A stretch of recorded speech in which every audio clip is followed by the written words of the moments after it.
The Art of Game Development is a product of Sungrand Studios. This show is brought to you by patrons like you.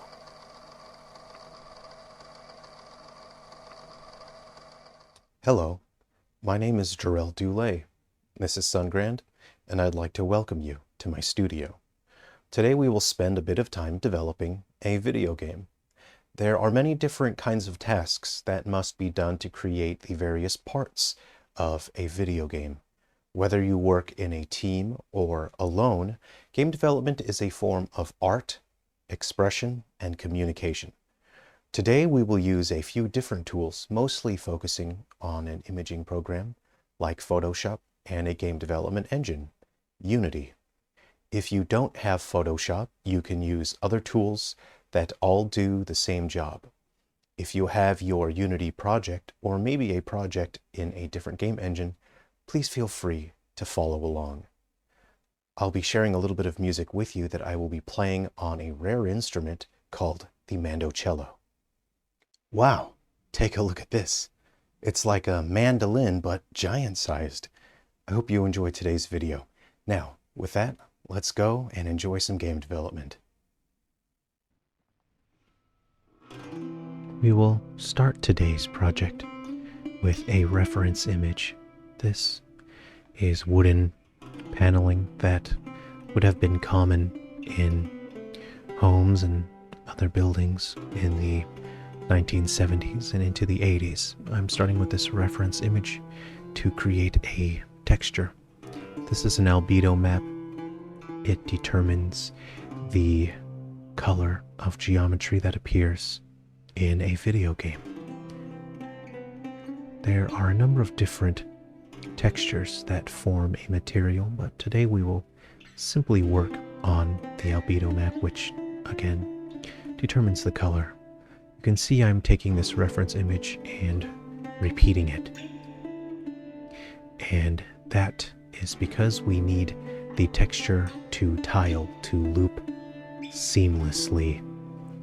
We will use this on geometry that does need to repeat, and so I will create this texture in such a way that I try to mask the seams where it loops, so it has a more natural look to it. You can see I've duplicated the reference image a number of times. I'm erasing parts of it to try to blend it in and make it look more natural and organic.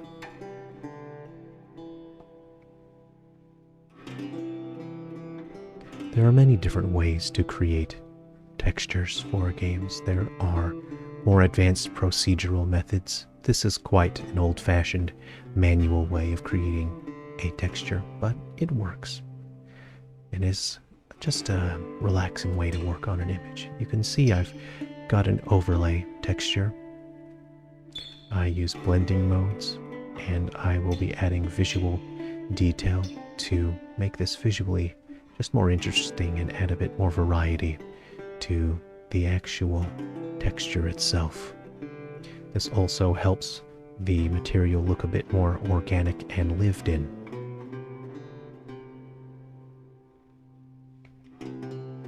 See, I'm manually adjusting some of the details here as I erase parts of the texture. We will go ahead and load this into our game engine, and we will start work on another texture here. Next, we will create some wallpaper. This style is quite typical, again, of the 70s, so we want to evoke the sense of the 70s and 80s in the scene we are creating today. This reference image is our starting point.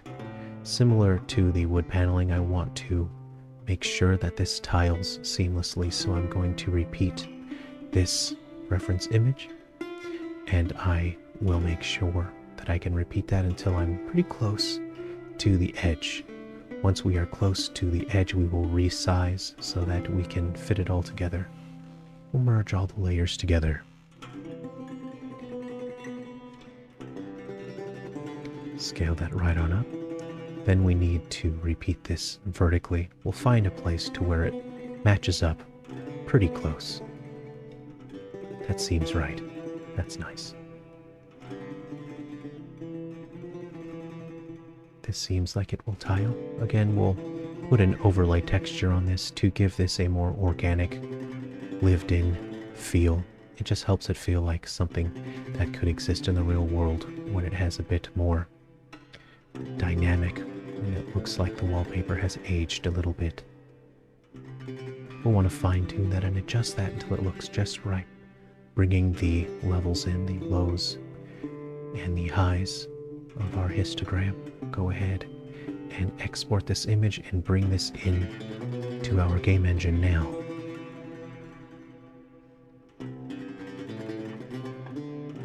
Once we have our images in our game engine, we will create some materials here.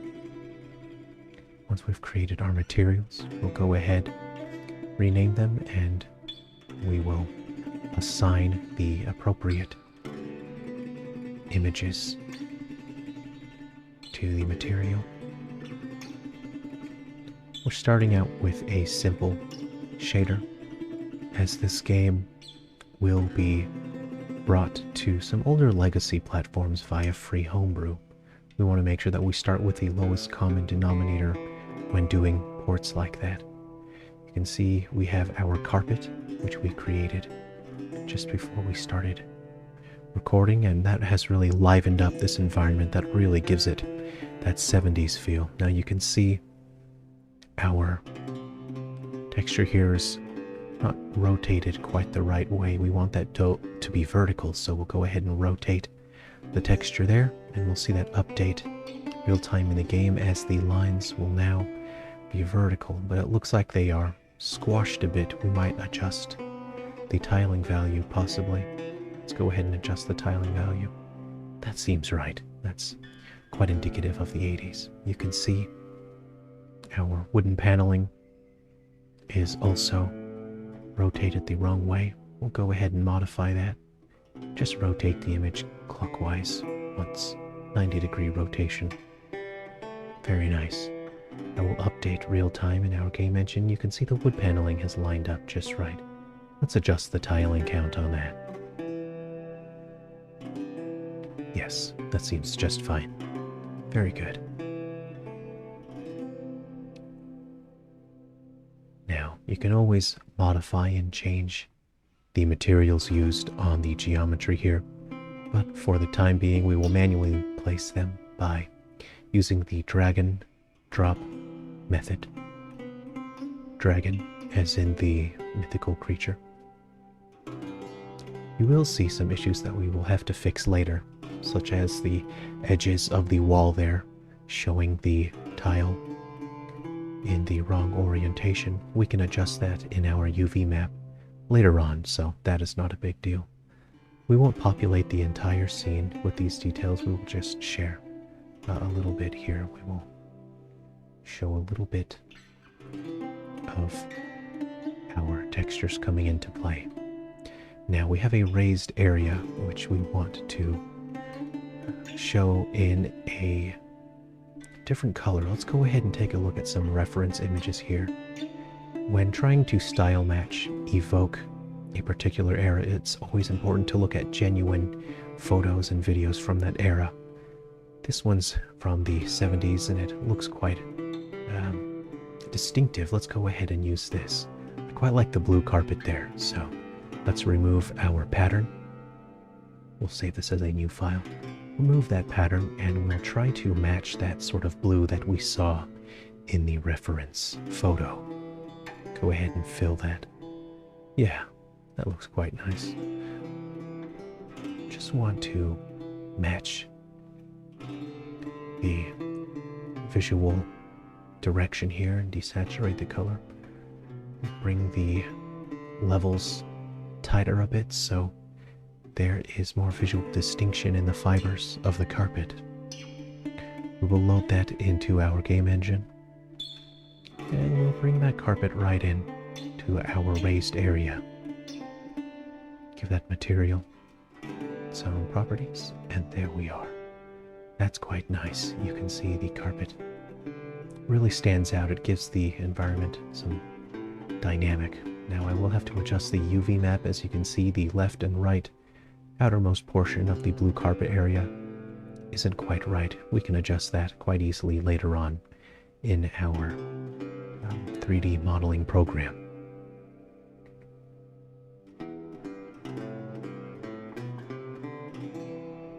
You can see our wooden columns here also need to have their UV maps. They need to be adjusted as they are oriented the wrong way. Let's just fill in a little bit more detail here.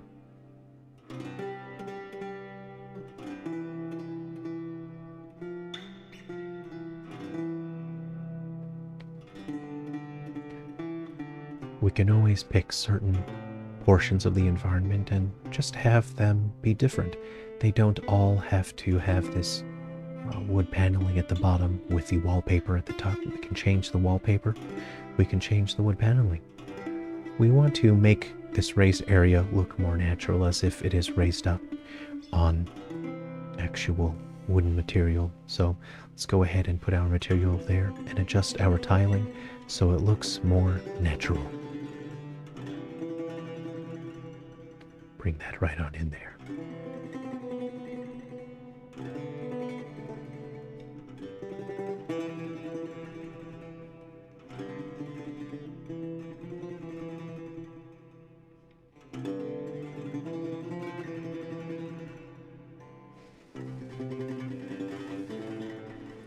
Now we'll go ahead and find a template arcade geometry.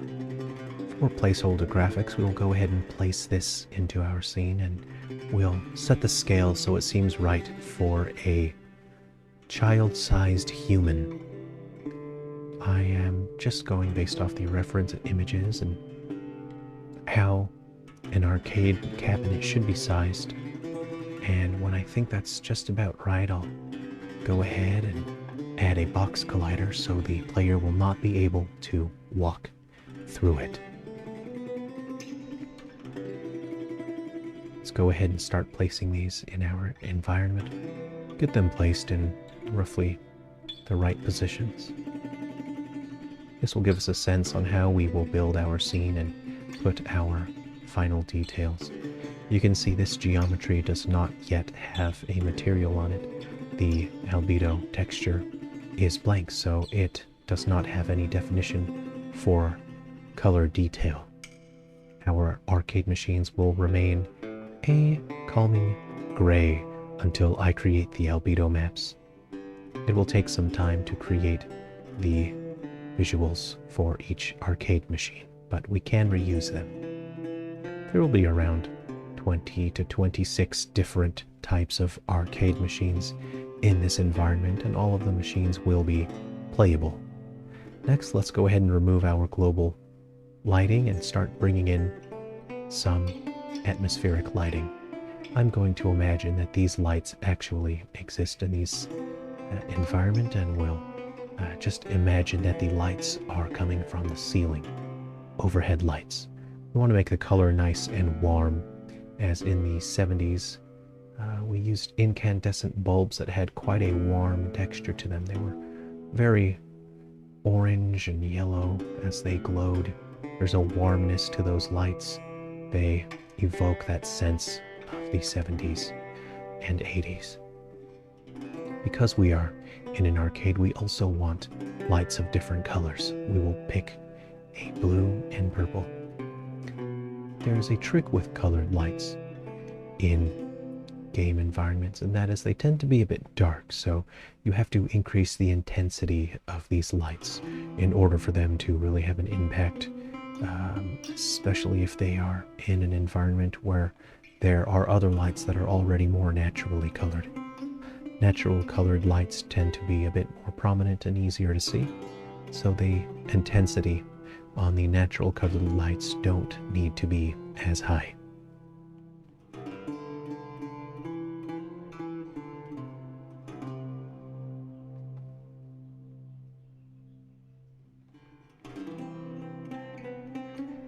You may see some things here in the scene, such as these cubes or squares that don't seem to make literal sense. The yellow tile here dictates where the player will spawn when this scene starts. Let's see if it works. Go ahead and run it, and if everything works right, you can see that there is a mistake. The tile that was used as the spawn point has the wrong identifier. Identifier 0 by default is the spawn point ID that this room uses. You can see on the right the spawn ID. So we'll go ahead and take this one. Bring that right on in. We'll place that spawn point, and that should work just fine now. Go ahead and compile and run the game, and you will see that the player has now spawned in the correct position. We can go ahead and just see what these error messages are saying.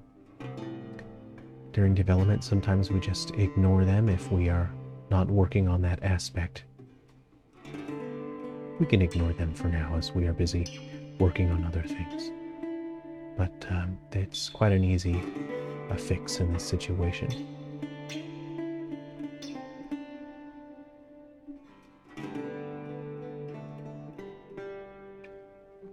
We want our skybox to be a solid black color.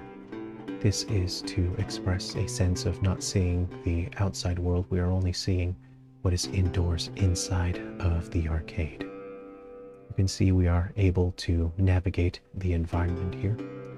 The collision data is, of course, active, but you can see it's a bit difficult for the player character to walk up onto that step. So we will go ahead and have to add a step so the player has an easier, more natural time accessing that upper layer of the building.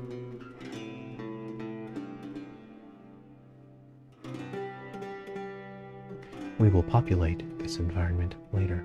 You can see there is Z fighting with those polygons on the bottom right. Z fighting is when geometry in a game fights with other geometry to show which one is closer to the camera, and they are unable to resolve their differences, their distance to the camera, and so we see that polygonal flickering known as Z fighting. Unfortunately, this has nothing to do with anime. We will raise the platform up, then duplicate it. We will expand the scale of that, then bring that down with a translate that downward. You can see we have now duplicated it and using the duplicate as a step. We want to make sure the placement is just so that the player can walk up and down the platform naturally without catching on the geometry. Catching on geometry is something that requires testing and understanding from developers, and if we are not careful, the player can catch on geometry in many different ways.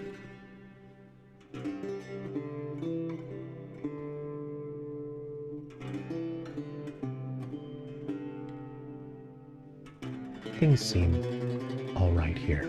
Just double checking my work. Let's go ahead.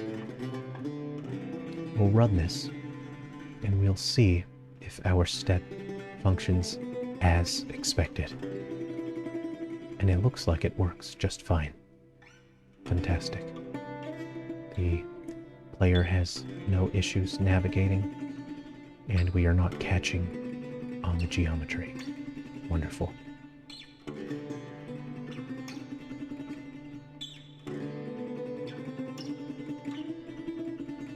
Next, we want more placeholder graphics. So what we'll do is we will line up our arcade machine here, and we will duplicate that a number of times until we have filled out our environment.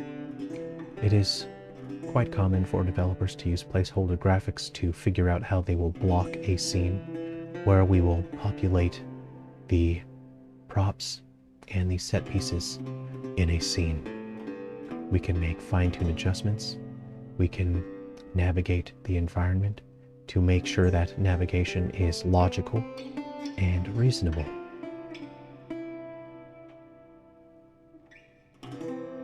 Go ahead and bring some arcade machines down to the lower level as well.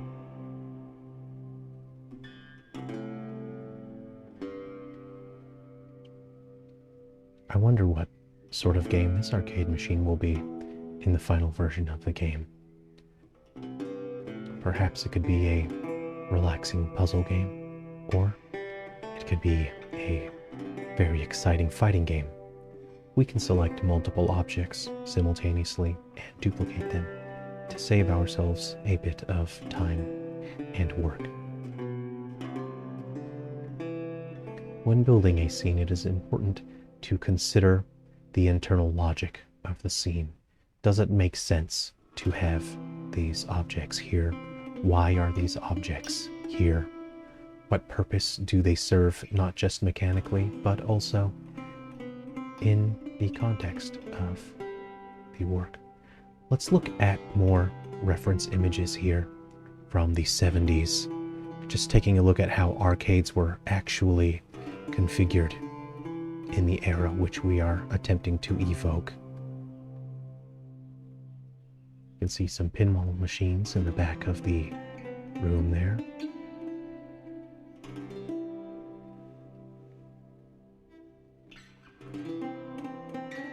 Here we have some players very excited about pinball machines, which is not something we see that often these days. Here we have George Lucas enjoying a relaxing video game.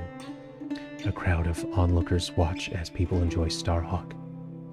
You can see there needs to be room for onlookers to enjoy the experience. Arcades are very social environments, but based on these photos, there was also a sense of trying to fit in as many machines as they could given the limited space. So what we are considering in this environment is based on reference images of the era. We need to consider that the arcade is trying to fit in as many machines as possible, but there also must be room so that onlookers may enjoy and cheer on the player. Arcades were very social environments, and it was a social activity, so that is something that we must consider when building our environments. Here I am considering the placement of load-bearing columns. We place them in spaces that would seem logical, and in this situation I've determined that this machine is in the way. Having that machine placed in the back just makes the environment too cramped. Logically, it might be a bit obfuscated for the player to try to navigate, so I've just removed the machine instead of relocating it. We want to make sure that we are not just building scenes because we think that's how they should look. We also need to help guide the players logically and visually through our scene, and that means not obscuring paths which they must navigate. I want to add a bit of visual interest and variety here, and again going based off of the reference images that we have seen, the photographs. Sometimes there are walls here, maybe they're load-bearing, they're part of the structure, but they also break up the building. They help section these buildings off into smaller sections that can be more focused in terms of the props and the set pieces that are placed there.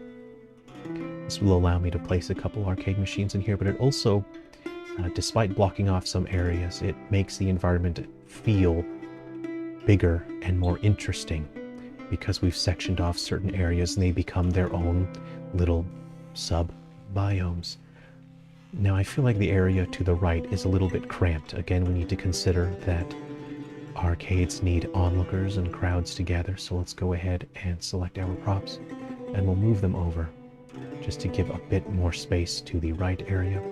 And this also allows the area to be a bit more navigable for the player.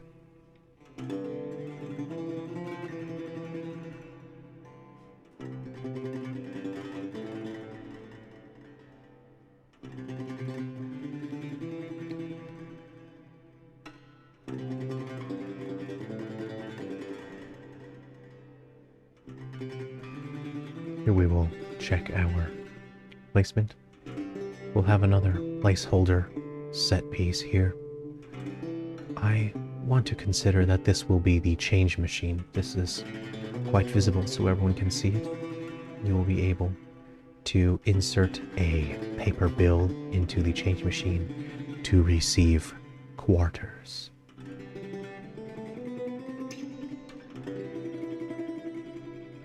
Next, I'm going to find a template event. This is using a framework which I have built for my action-adventure games. I can reuse certain components because the framework is designed to be open-ended and be used for a wide range of use cases. This will speed up development time as the framework serves as a tool upon which the game is built. This saves me from having to reprogram every game from scratch every single time, as long as they are within a particular set and style of requirements. You will see the event system here. Let's go ahead and put in some dialogue so when we speak to this character, we will see dialogue on the screen.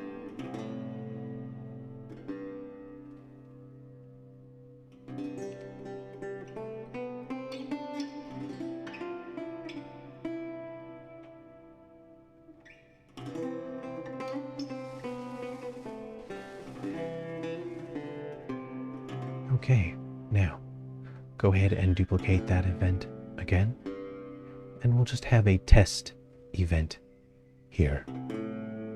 Go ahead and hide the placeholder visual.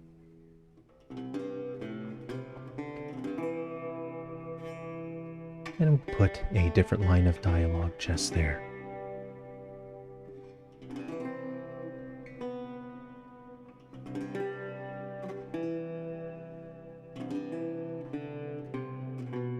We can really make these events say anything we want, and we can have them say as much as we want.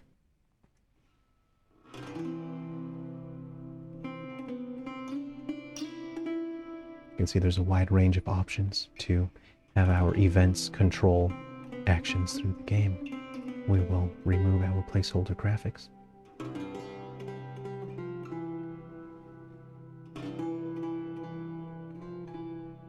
We'll duplicate that once more for our change machine, just so we can have a little bit more dialogue to play with. And we will input our dialogue for checking the change machine.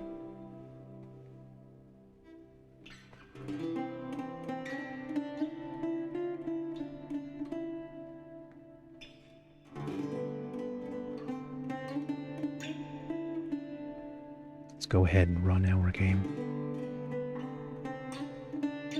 See, I have a friend following me as a party member.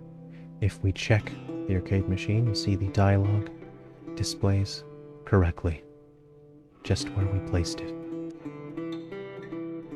You can see that the NPC does not have collision data, so we can walk right through him. His dialogue does function as intended, and we will check the event on the change machine.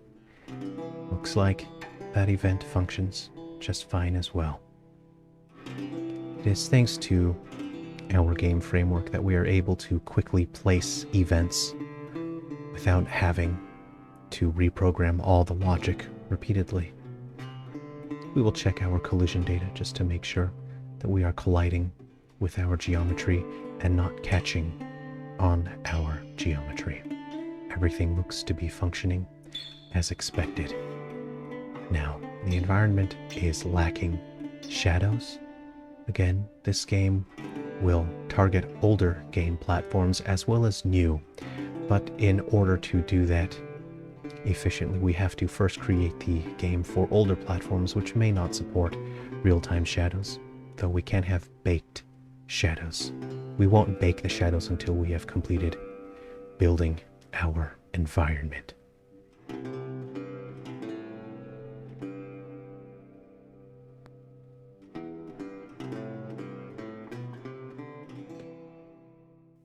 Wow, that sure was great.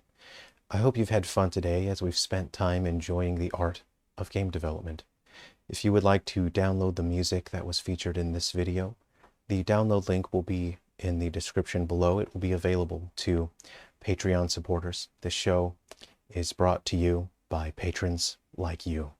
I hope you look forward to the next time we can spend time together and enjoy the art of game development. Take care, and I'll see you next time.